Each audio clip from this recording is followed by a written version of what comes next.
Shalom, selamat malam saudaraku yang terkasih dalam Tuhan Yesus Kristus. Kita jumpa lagi dalam ibadah keluarga di malam ini. Senang bisa menjumpai saudara. Tetap berharap saudara ada dalam keadaan sukacita, penuh dengan bahagia senantiasa di dalam kasih Tuhan kita Yesus Kristus. Malam ini kita akan membaca dan merenungkan firman Tuhan yang terambil dari surat Paulus kepada jemaat di Korintus, 1 Korintus pasal 7 ayat 10 sampai ayat yang ke-11.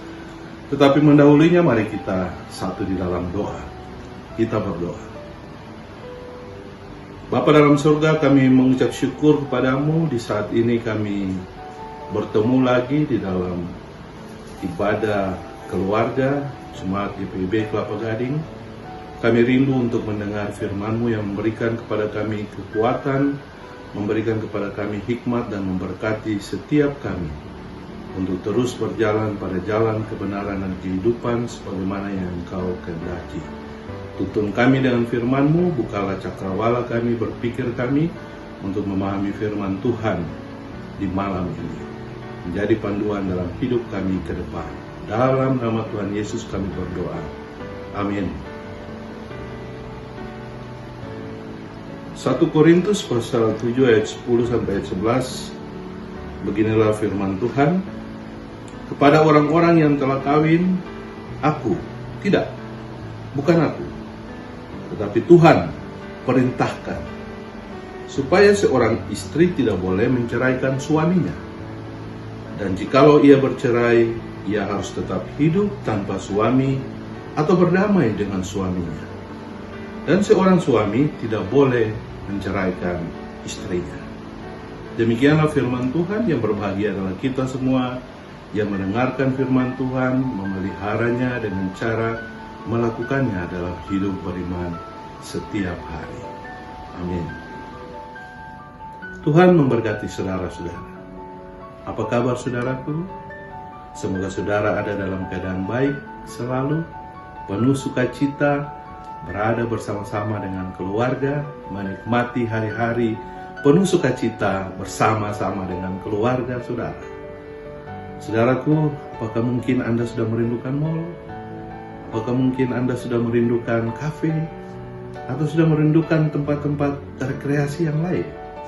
Untuk sementara waktu kita semua diminta untuk tetap tinggal di rumah, tetap berjaga-jaga, jaga jarak, cuci tangan, dan seterusnya, untuk memutus mata rantai penyebaran virus.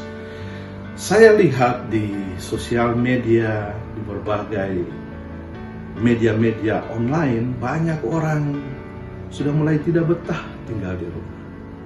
Padahal selama ini kita berbicara tentang rumah, dan bukan sekedar house. Rumah adalah tempat di mana kita bisa bercanda gurau. Rumah adalah tempat di mana kita membangun harmonisasi, keharmonisan kehidupan keluarga orang-orang percaya.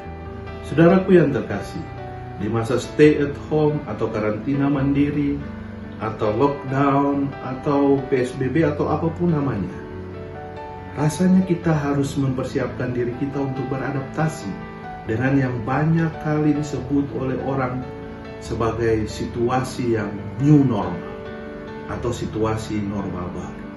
Apa itu situasi normal baru, saudara? Sekarang kalau saya bepergian ke kantor atau ke sarana publik lainnya, seperti ke mall untuk membelanjakan kebutuhan dapur, mau tidak mau saya harus memakai masker. Saya khawatir jika saya berjumpa dengan salah satu dari Anda di mall dan saya tidak mengenal Anda, mohon maaf, jangan pernah Anda berpikir bahwa pendeta itu sudah mulai sombong dan tidak mulai peduli dengan saya. Padahal ketika itu Anda sedang memakai masker, saya juga memakai masker, dan mungkin saja kita tidak saling berkenalan. Lihatlah bahwa mungkin saudara sudah jauh lebih baik, lebih cantik mungkin, lebih cakep mungkin ketika saudara menggunakan masker. Dan saya tidak bisa mengenal saudara atau saudara tidak bisa mengenal saya. Itulah situasi normal baru yang mau tidak mau kita harus bisa untuk beradaptasi dengan lingkungan yang baru seperti itu. Saudaraku yang terkasih, saya mengikuti perkembangan media elektronik belakangan ini, dan saya melihat sendiri bahwa tren angka perceraian dalam rumah tangga diikuti dengan tren kekerasan dalam rumah tangga semakin hari semakin meningkat dan mengkhawatirkan di berbagai belahan dunia akibat dari pandemi COVID, di mana orang harus stay at home, orang harus lockdown atau karantina mandiri, PSBB dan sebagainya, membuat orang yang terbiasa, yang biasanya melakukan aktivitas di luar rumah, ternyata tidak mudah untuk melakukan aktivitas sehari-hari di dalam rumah. Padahal rumah adalah tempat di mana kita bisa bersenda gurau bersama keluarga, membangun harmonitas hidup suami, istri, dan anak-anak. Tapi ternyata hari-hari ini kita menyaksikan bahwa rumah justru menjadi ancaman. Karena orang tidak lagi mudah untuk menyesuaikan diri dengan perubahan-perubahan yang ada. Belum lagi acara-acara atau program-program televisi menyajikan kepada kita dinamika konflik di dalam kehidupan rumah tangga. Bagi Anda, terutama ibu-ibu pencinta drakor atau drama Korea, setelah sukses dengan My Only One, sekarang drama Korea dengan judul yang baru The World of Married Couple menceritakan tentang bagaimana dinamika konflik dalam kehidupan rumah tangga yang nyaris terjadi perceraian. Saudaraku yang terkasih dalam Tuhan Yesus Kristus, Rasul Paulus menceritakan kepada kita, atau Rasul Paulus menekankan kepada kita satu perintah yang berasal dari Tuhan sendiri, supaya pasangan suami istri tidak boleh bercerai. Tetapi mereka harus membangun harmonisasi, mereka harus membangun pendamaian. Ketika ada konflik, mereka harus membangun pendamaian. Tidak boleh ada perceraian dalam kehidupan pasangan suami istri orang percaya. Mungkin Anda berkata bahwa itu tidak mudah bagi kami ketika kami sedang mengalami pergumulan yang sangat berat. Pergumulan yang tidak bisa diceritakan kepada orang lain barangkali. Tapi saudaraku yang Tuhan Yesus kasihi, ini adalah perintah. Rasul Paulus menasihati jemaat di Korintus ketika mereka berada dalam situasi yang mungkin juga sama seperti yang Anda rasakan sekarang ini. Anda bingung ketika Anda hubungan atau interaksi, relasi antara suami dan istri mulai kacau. Rasul Paulus menasihatkan kepada kita bahwa ini bukan dari dia, bukan dari Paulus, tapi ini adalah perintah Tuhan.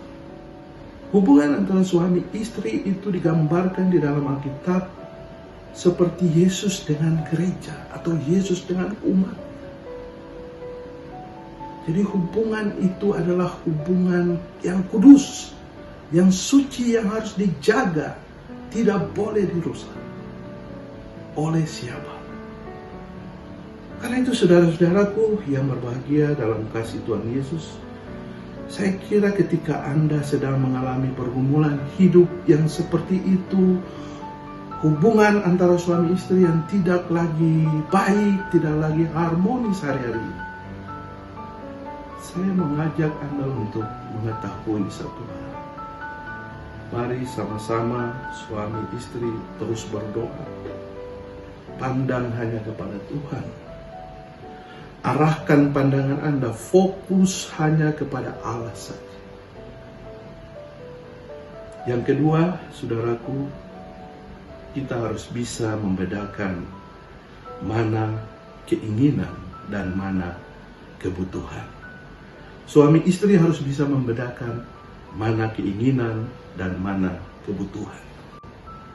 Maka laki-laki atau suami-suami, tanyalah kepada istri Anda yang ada di samping Anda sekarang, apa kebutuhan mereka?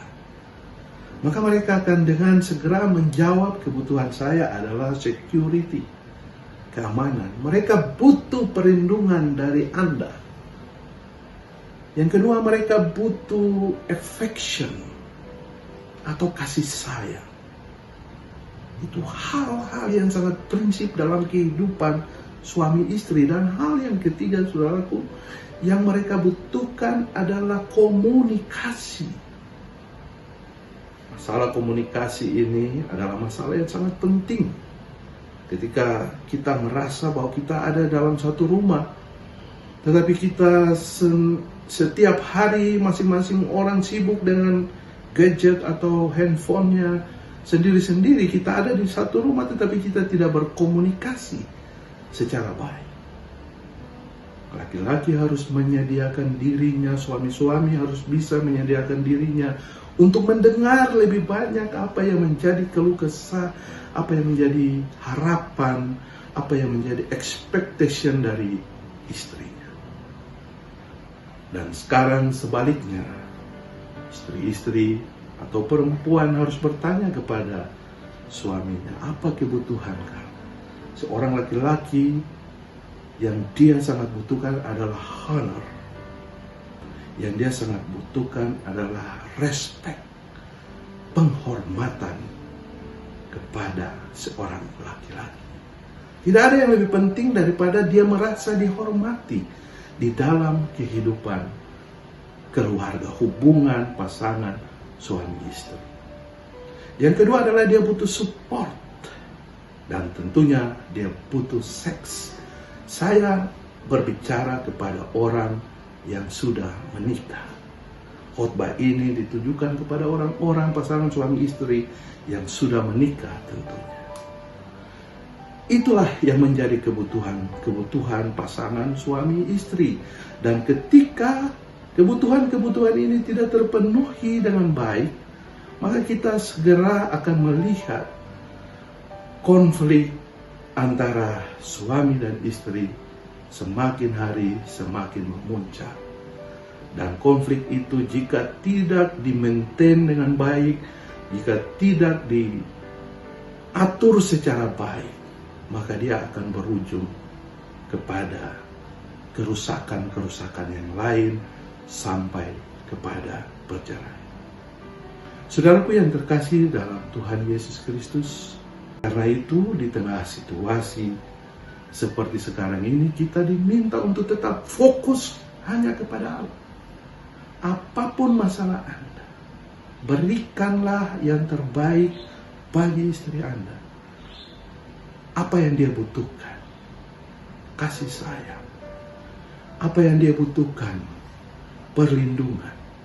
Apa yang dia butuhkan? Komunikasi.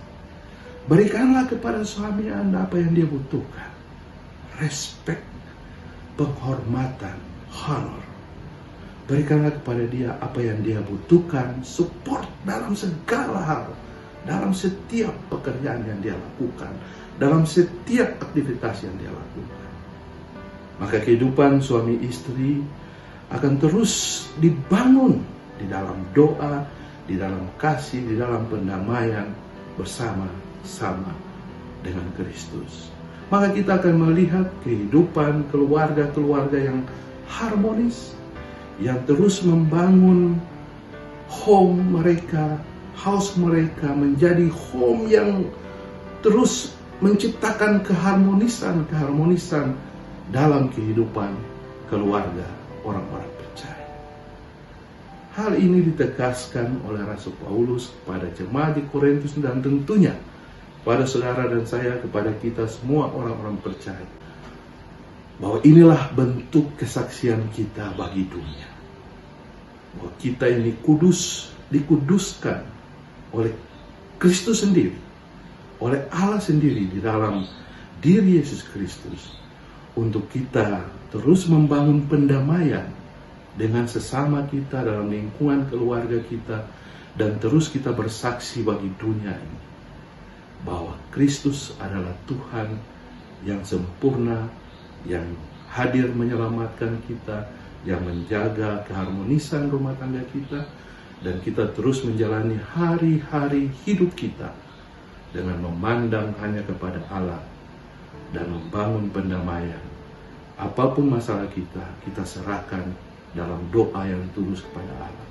Percayalah bahwa dengan cara demikian kita akan mampu melewati situasi-situasi sesulit apapun dalam kehidupan keluarga orang percaya. Mari saudara-saudaraku bangun keharmonisan keluarga, pasangan suami istri, orang tua dan anak-anak, karena itu adalah bentuk kesaksian semua orang percaya bagi hormat dan kemuliaan nama Tuhan.